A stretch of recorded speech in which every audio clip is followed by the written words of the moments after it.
Então, pessoal, para quem não conhece, a convidada de hoje é a Adriele Barcelos, ela é nutricionista, né? Para meus seguidores, né, que não a conhecem, hoje nós vamos falar sobre compulsão por doces e exercício físico. Eu gostaria que vocês falassem um pouquinho de você, do seu trabalho na clínica. Então vamos lá. Bom, eu trabalho atendendo praticamente quem tem algum problema clínico, seja de colesterol, diabetes, infertilidade, problema com peso. Então atendo tanto para emagrecimento quanto problemas autoimunes, questões de hipertensão, dislipidemia, gestantes. Então, basicamente, é a minha linha aí de atendimento e praticantes de atividade física também. Ótimo, né? Então, nosso tema então é basicamente algo que podemos dizer que grande parte das mulheres tem esse problema, né, Adriana? Acho que uma grande já relatou para você ou no consultório, ou até mesmo para mim, eu vejo também na academia, as minhas alunas ou clientes de consultoria online falando que tem aquele desejo por doces, né? Mas então, assim, uma pergunta que eu tenho é como que, a partir de que ponto esse desejo por doce se torna uma compulsão? Bom, na verdade, não tem sido um problema que atinge só mulheres. Vai os homens aí também. É mais comum sim nas mulheres por questões hormonais, mas hoje também atinge homens, principalmente por questões de estresse e ansiedade. Então atingem os dois públicos, embora realmente a predominância seja de mulheres. E quando é importante mesmo a gente diferenciar o que é um vício, né, uma compulsão, de um consumo exagerado. Então são coisas bem diferentes e às vezes as pessoas elas acham que tem compulsão, chegam para mim falando que tem compulsão alimentar ou compulsão por doce, mas são pessoas que quando eu pergunto elas nunca foram a um psiquiatra, por exemplo, para ter esse diagnóstico. Porque o diagnóstico de transtorno alimentar ou de compulsão, esse diagnóstico, quem passa é um psiquiatra. E aí ele vai encaminhar para os outros profissionais, porque são transtornos que precisam de um atendimento realmente multidisciplinar. Então, quando a gente fala de compulsão, a gente está falando de um consumo exagerado, né? Um consumo com um volume muito grande, com um número calórico muito grande, em um espaço muito curto de tempo, e a pessoa tem a sensação de perda de controle. Ela não consegue parar e então ela não tem controle nenhum sobre essa situação. Então, para quem aí, né, tá chegando, já vai pensando aí aonde você se encaixa. E quando a gente fala de exagero, são episódios, são momentos. É um momento onde você, de repente, come um pouquinho a mais do seu habitual. Um exemplo comum aqui que eu tô lembrando é festas de fim de ano. É muito comum ter exagero, mas isso não é compulsão, né? Então, às vezes, as pessoas têm várias festas ao longo da semana, muita confraternização, às vezes na ceia e quer experimentar de tudo. Então, são episódios onde você vai consumir uma quantidade maior do que o habitual. Então, é diferente. Deu para Ótimo, entender? sim, claro. Então, assim, na verdade, elas buscam uma compensação, né, em função desses níveis de estresse da rotina diária de trabalho, do dia a dia, acaba acarretando, né? Então, na verdade, o objetivo maior da pessoa buscar o doce é uma questão, digamos, não só psicológica, mas, digamos, fisiológica, né? Em função de dar uma sensação de alívio, né? Justamente esse buscar essa troca em função de compensar aquele quadro de ansiedade, algumas situações do dia a dia, ou até mesmo vésperas de situações importantes que ela vive, ou que ela estejam programadas para o dia a dia dela. Geralmente, a gente vai ter pelo menos três origens aí, que pode ser de ordem comportamental, pode ser de ordem física e pode ser de origem emocional. Então, quando a gente fala dessa origem física, ela vai estar relacionada tanto com deficiências nutricionais de micronutrientes, principalmente B3, B6, vai estar também de ordem aí hormonal, que aí vem essa busca pela recompensa, porque geralmente são pessoas que vão ter às vezes já tem algum transtorno ali de ansiedade ou depressão, por exemplo, que aí tem níveis baixos de dopamina, de serotonina, de endorfina, então a pessoa acaba buscando mais por essa sensação de prazer e de bem-estar, e o alimento é uma recompensa. E não é qualquer alimento, vai ser gordura, açúcar ou sal, que aí vai trazer essa recompensa, e pode ser sim de ordem emocional. Um exemplo, e o ambiente que a gente está vivendo hoje, ele é bem propício para desenvolver vícios e compulsões. Por quê? Hoje a gente está vivendo um ambiente de incerteza e de medo. E isso desencadeia pressão, ansiedade. E então é uma busca maior por recompensa. Tanto se você começar a observar, as pessoas começam a estocar mais alimento, elas começam a comprar mais guloseimas, tudo ali que fornece energia rápida, exatamente porque aumenta esses níveis e aí a pessoa tem essa sensação de prazer.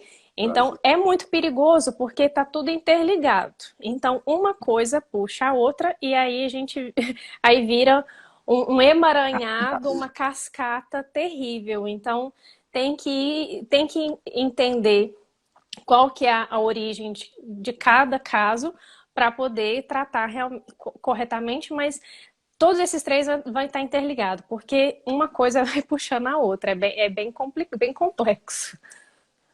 Com certeza, né? Então nós podemos dizer então que essa mudança, né? Esse comer em função de um estoque, né? Para buscar desencadear essa reação em cascata, acaba que também tem um papel que depende muito do nível que esse indivíduo se encontra, né? De ansiedade naquele momento, né?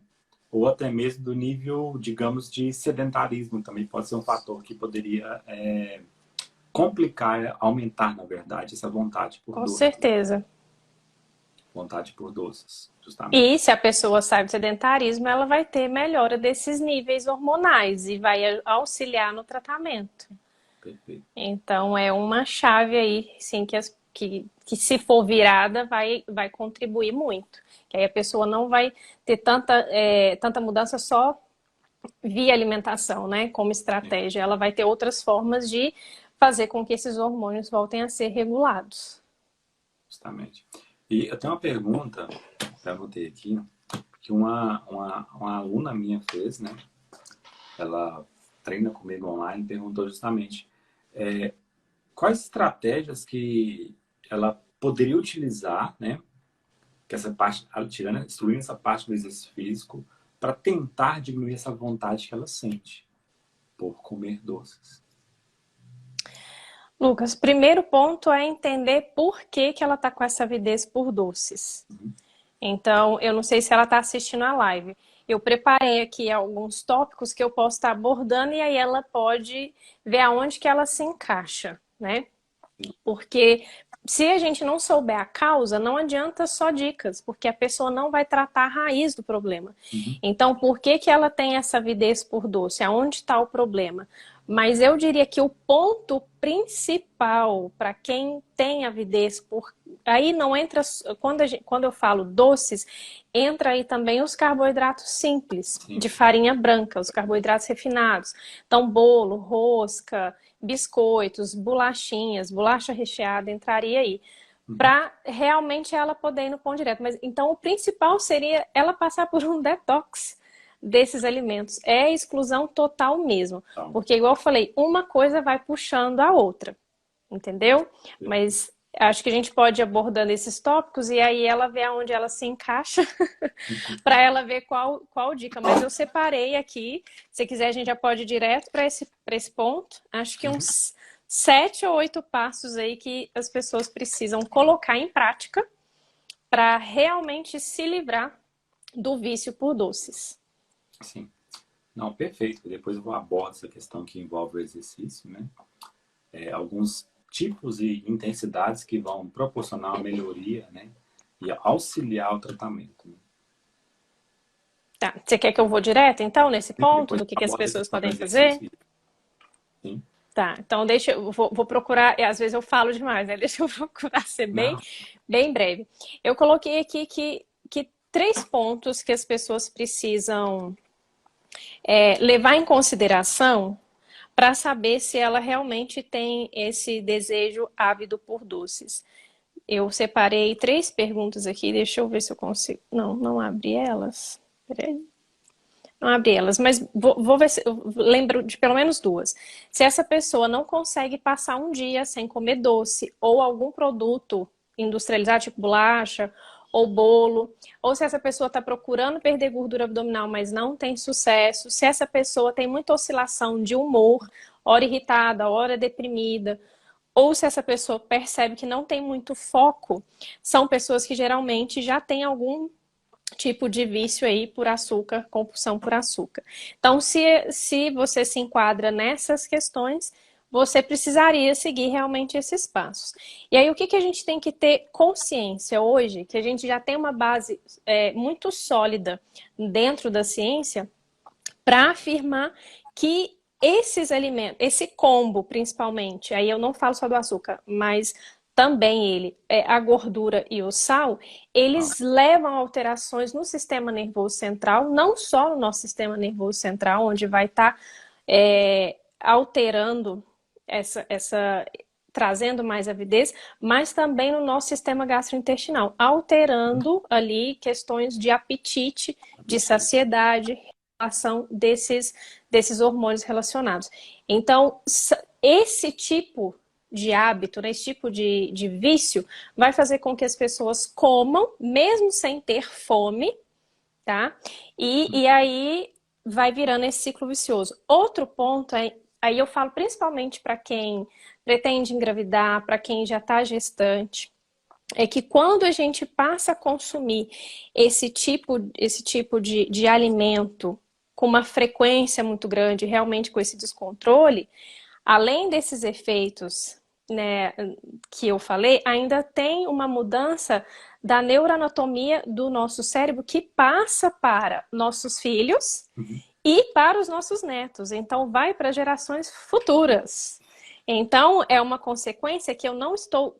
Quando eu alimento esse hábito, é uma consequência que eu não estou gerando prejuízo só para mim. Esse prejuízo, ele se estende para o meu filho e vai se estender para os meus netos. Então, é algo realmente muito sério. E depois, eu queria ter conseguido imprimir uma imagem que quando compara um cérebro de uma pessoa normal, sem vício, sem compulsão, de pessoas que têm vício por outras drogas, como álcool, cigarro, cocaína, e pessoas com obesidade ou com compulsão por açúcar. Os níveis de dopamina nessas pessoas, ele não se atinge da mesma forma, tem menos receptores, e a dopamina é o que vai dar esse prazer. Então, quando uma pessoa saudável consome um alimento que dá prazer, ela consegue atingir o nível máximo de dopamina com aquela refeição, então ela tem prazer. Mas o cérebro viciado, aquela dose não é suficiente. Por isso, então, que a pessoa, ela come e come um volume muito grande e precisa cada vez de um volume maior para ela conseguir atingir esses níveis. Por isso que não é tão simples se livrar, e às vezes as pessoas falam assim, eu sei o que fazer, eu sei como fazer, e acaba sendo insucesso, porque é um realmente trabalho sozinho multidisciplinar, né? a pessoa não consegue, ela precisa de ter um suporte para isso, tanto nutricional quanto psicológico, porque é realmente algo complexo, você não se livra disso em uma semana, 2 semanas, é complicado fazer com que essa plasticidade, né, neural, que essa anatomia que foi modificada, ela volte a uma normalidade, e eu nem posso falar se vai voltar realmente de todos os casos a ser como era. Então, esses pontos é importante para que as pessoas tenham consciência do que elas estão lidando, né? Por que é tão difícil, por que é tão trabalhoso. Agora, para mim, o que eu vejo, o primeiro passo que é fundamental é ter esse suporte profissional, ter essa ajuda e passar por um detox mesmo, no sentido de exclusão total, porque o que que a ciência nos mostra? Que esse consumo que às vezes as pessoas fazem intermitente, um pouquinho cada dia, ele é pior. Uhum. Então, é melhor você fazer uma exclusão total, tirar o açúcar, tirar a farinha branca e se livrar de todos os tipos de adoçantes, seja natural, seja adoçante artificial. Dependendo, em algum caso, usaria um adoçante natural, só que os adoçantes, eles têm um poder de adoçar muito maior do que o açúcar. Açúcar, E a né? liberação de insulina acontece da mesma forma, só que ainda é pior, porque quando chega lá não tem açúcar. Então, é se livrar disso, é detox mesmo, é retirar. E aí, por isso que precisa de um suporte para ir colocando os nutrientes ali para dar suporte, porque a pessoa vai sentir os efeitos da exclusão como se fosse a exclusão de uma outra Uma droga. droga. Os efeitos, né, de abstinência, de tontura, irritabilidade, de fissura, o cérebro, que antes já não tinha muito foco, fica ainda com menos foco. Então, esses efeitos podem ser abrandados se a pessoa vai seguindo uma estratégia nutricional ali correta. Aí eu estava falando do consumo intermitente, é porque essa liberação de dopamina, se ela vai ser cada vez maior se eu ofereço pequenas porções a cada dia. Então, por isso que eu falo da exclusão total. Não adianta ficar um pouquinho, não, mas é só um pouquinho, só hoje. Aí, outros passos é você sair da exposição a propagandas, sair da exposição a alimentos, porque existe toda uma estratégia de marketing, sim. Uhum. Em você, por exemplo, que a gente fala de reflexo condicionado. Eu vejo, eu vou ter o desejo e eu quero aquilo ansiosamente. Então, para evitar esse tipo de reflexo Exposição. condicionado, hã? Por É, exposição. por exposição. Então, tudo que você tiver, seja de rede social, que te induz a ter esse reflexo de ver, de lembrar, de querer, de ter esse desejo, é diminuir sua exposição. Tanto é que um dos passos, por exemplo, para tratar a obesidade é diminuir essa exposição, porque está diretamente ligado com a exposição a. Diretamente ligado com a obesidade, a exposição a TV, porque o tempo inteiro vai lançar ali alguma propaganda que vai te dar esse reflexo condicionado. E aí você vai se expondo e vai ficando pior. Água, muita água para ajudar na eliminação de toxinas nesse período que você está tirando. Sono regular, e aqui a gente entraria em várias coisas que eu nem vou detalhar, mas se eu durmo menos, eu como mais. Não só porque eu passo mais horas acordado, né, ou acordada, mas também por uma desregulação de hormônios de fome e de saciedade. Então, quanto menos horas de sono, mais apetite eu vou ter e mais desejo por carboidratos. E é o que a gente não quer colocar. Então, no mínimo 7 horas aí de um sono restaurador, não é um sono de má qualidade. Suco verde seria uma excelente estratégia, principalmente colocando espinafre, pensando nesses nutrientes que eu preciso, de B3, de B6, de cromo, de zinco. Sim, Passar a consumir alimentos amargos para ir modulando as papilas gustativas para auxiliar a não ficar adaptado só com o sabor doce. O que mais que eu coloquei aqui? Colocar canela é excelente para regulação de insulina.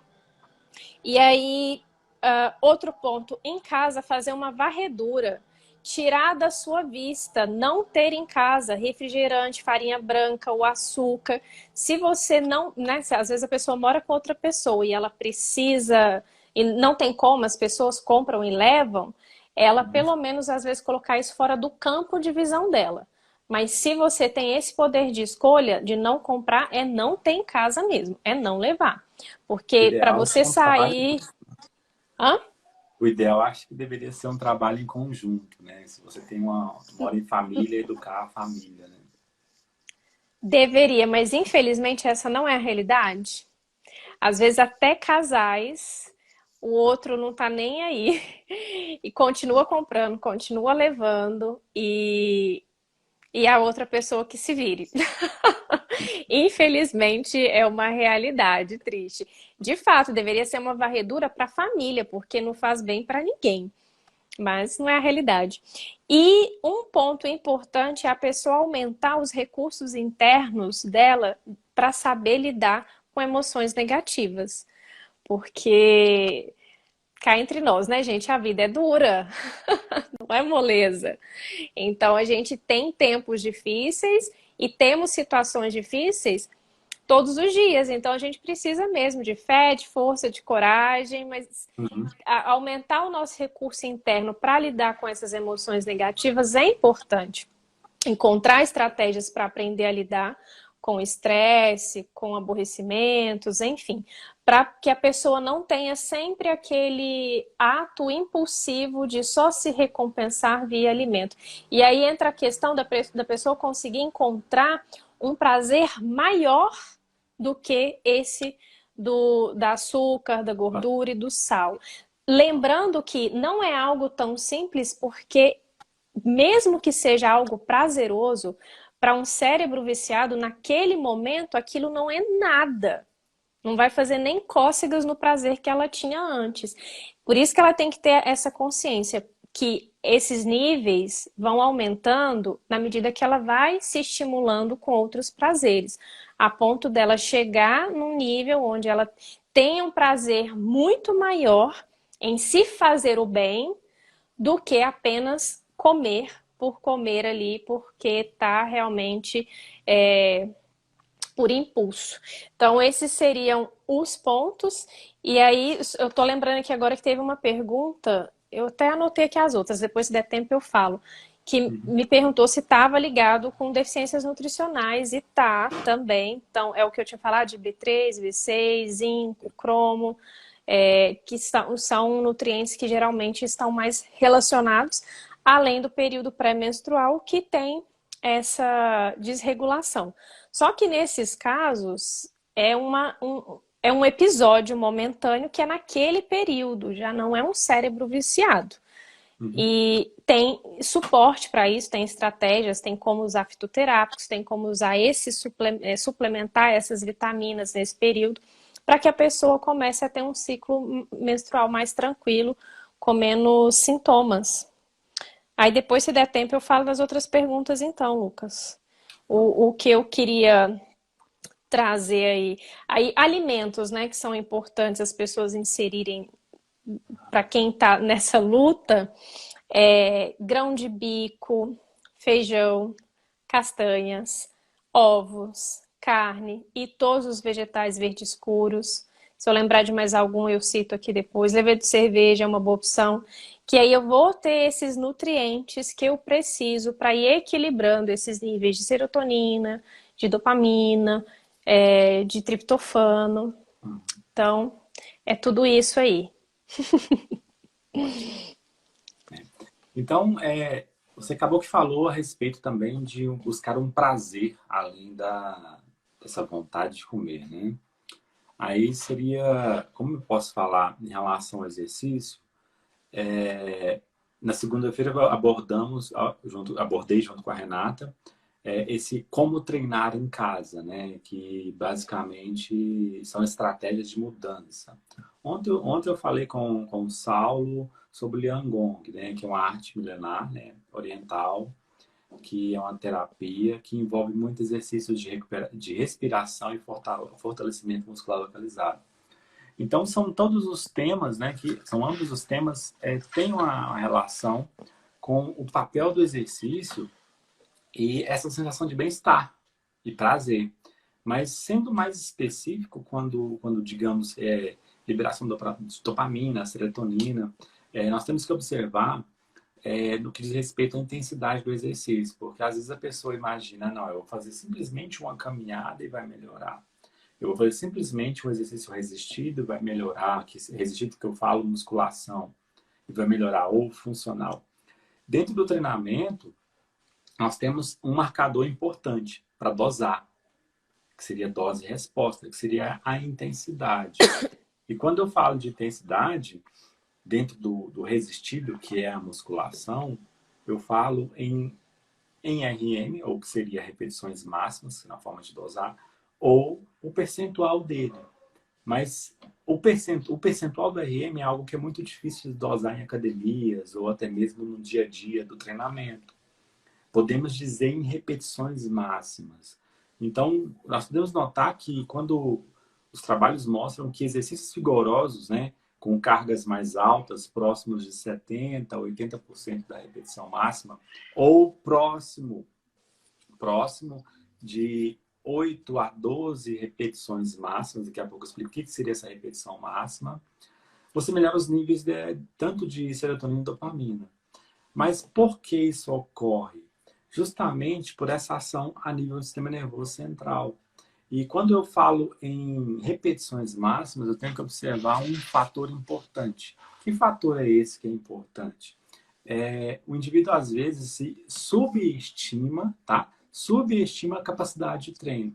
Quando eu falo em subestimar, seria realizar 11 repetições, sendo que ele teria condições de realizar 12, 13, 14, 15 repetições.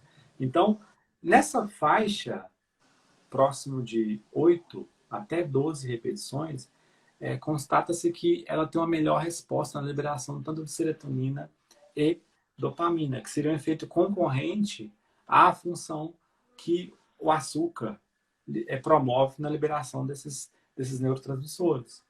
Então, agora pensando na outra vertente, qual que seria a outra vertente? Seria o exercício aeróbio, né? Ou a caminhada, ou a bike, enfim. Já o aeróbio, nós temos outro marcador importante para medir a intensidade do treino.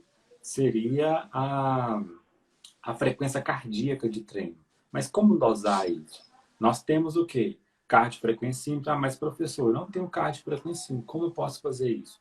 Existe uma escala subjetiva que varia de 1 a 10, que seria muito forte e 1 muito fraco. Então, de forma subjetiva, eu teria condições de avaliar a intensidade. Porém, o ideal seria o indivíduo treinar, realizar o exercício aeróbio na faixa de 70, também próximo de 70 até 85% da frequência cardíaca de treino. Então, todos esses parâmetros são avaliados durante o quesito que realiza-se a prescrição do treino.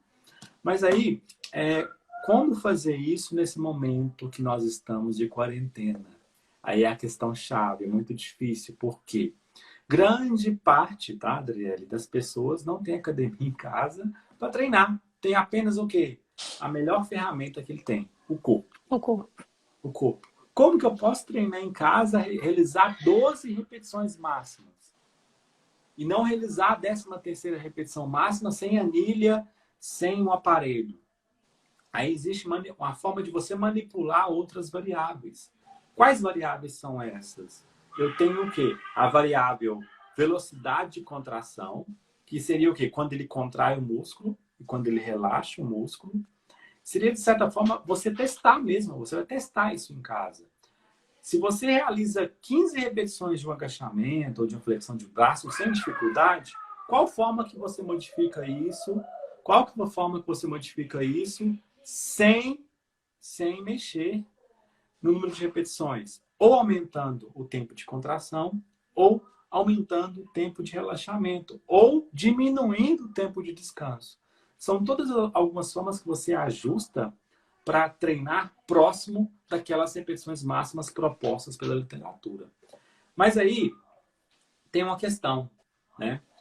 Eu não tenho condições de comprar um cardiofrequencímetro. Aí, meu amigo, seria na percepção subjetiva de esforço, que varia em torno de 7 ou 8 na escala, que varia de 1 a 10, para você treinar. Isso é muito pessoal. Então, essas cargas de treino devem ser ajustadas onde? Ou na academia de musculação, pelo profissional de educação física, ou pelo prescritor do treino. Mas em situações que nós vivemos hoje na quarentena, fica um pouco difícil. O que melhor se aplica para dosar a intensidade, mesmo com a melhor ferramenta que nós temos, seria o exercício funcional no qual eu vou manipular essas variáveis. Ou velocidade de contração, tempo de descanso. Se você conseguir comprar algum elástico, já melhora um pouco mais, para você ficar próximo dessas faixas de 8 a 12 repetições.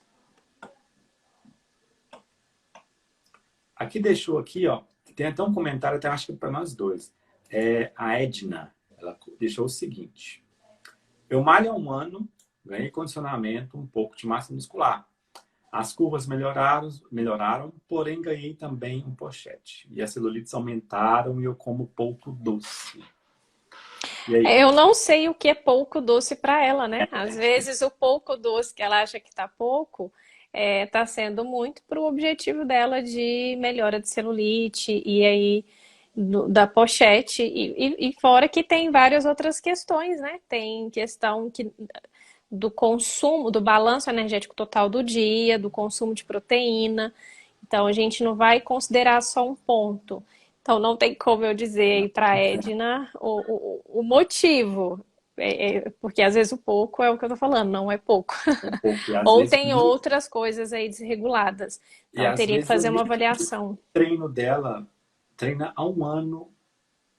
Há 1 ano. Às vezes treina 2, 3 vezes por semana. Então, assim, em algumas situações cabe o quê? Inserir 5 sessões por semana. Em algumas situações, 8 sessões por semana. Mas como inserir 8 sessões por semana? 3, 4, 5 treinos de musculação e 3 dias de treinamento aeróbio no contraturno. Seria uma forma de você melhorar esse gasto energético, aumentar o seu gasto energético. Até eu ouvi uma frase e eu concordo plenamente. Os profissionais de educação física não gostam muito disso, não. Eu concordo.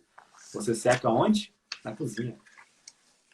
Ah, sim, tanto que você vê um monte de pessoa que treina há anos, mas não muda a composição corporal, porque não muda a alimentação, um tem que acompanhar o outro. Não dá para só treinar. Não dá. Dá tempo de responder que as outras? Dá tempo sim. A Cora perguntou assim, dá para enganar, né, a vontade de comer doces com alfarroba e aqueles bombons? Aí eu diria assim, que para um cérebro que precisa de desintoxicar, por um tempo é sem nada de nada. Vai enganar apenas com os alimentos naturais em si. Para quem consome esporadicamente e que tem o controle da situação, digamos assim, que não quer ficar se superestimulando com o açúcar, pode ser usado tranquilamente. E a Lu só colocou aqui, troca o salgado por doces, acorda e já quer um doce. Precisa de fazer um detox urgente desses alimentos superestimulantes. Acho que é Letícia, Let's, não sei. Sou muito chocolatra e agora estou com SOP. Como lidar com isso? Quem tem síndrome do ovário policístico tem que ter ainda mais cautela com o consumo de carboidratos e açúcar. Então tem que tirar e aprender a consumir os certos. E o chocolate vai no que tiver mais cacau, que tiver menos ingredientes, porque aí dá para consumir sem ter tanto efeito. Então dá para ou colocar só o cacau puro ou colocar um chocolate pelo menos com 70%. Aí essa pergunta acho que eu já respondi da Ellen, que se a compulsão está relacionada com a falta de alguma vitamina. E eu já falei que sim. Zinco, magnésio, B3, B6. Então aqui eram essas as perguntas. Alguém mais? Perguntas, pessoal? A Alessandra falou assim, a respeito de comer dônico, comer com prazer, né? Um abraço para Renata, né? Que nós tivemos a live na segunda. O Roger, né? Programado para a próxima semana. Eu creio que, pessoal, hora das perguntas. Caso não tenham, né? Acho que nosso bate-papo sobre essa questão que envolve o comer por doces e exercício físico, né? Poder deixar no via direct ou até mesmo mandar agora, né?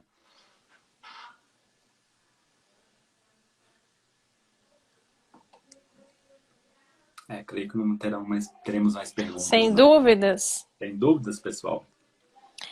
Se for sem dúvidas, tá tranquilo então. Tranquilo. Acho que deu para esclarecer. A Andréia entrou só agora, Andréia. Você vai ter que assistir a gravação.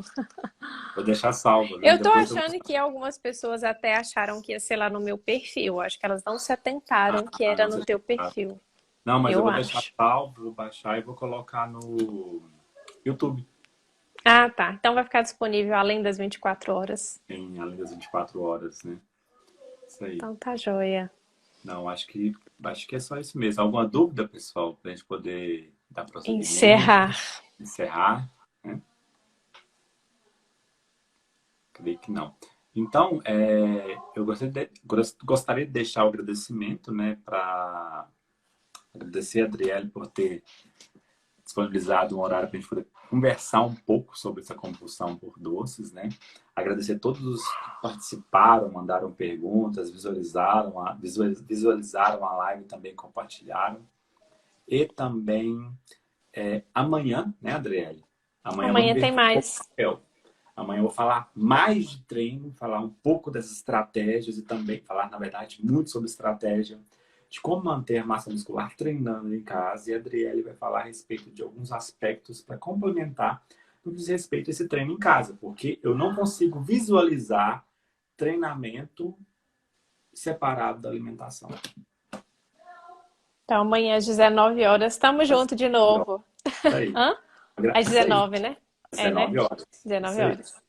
Tá, ok. Certinho, Adriele. Então é isso, gente. Valeu. Obrigada, Muito Lucas. Até obrigado, gente. amanhã. Um abraço, até Tchau, amanhã, tchau. pessoal. Tchau, tchau. Tchau.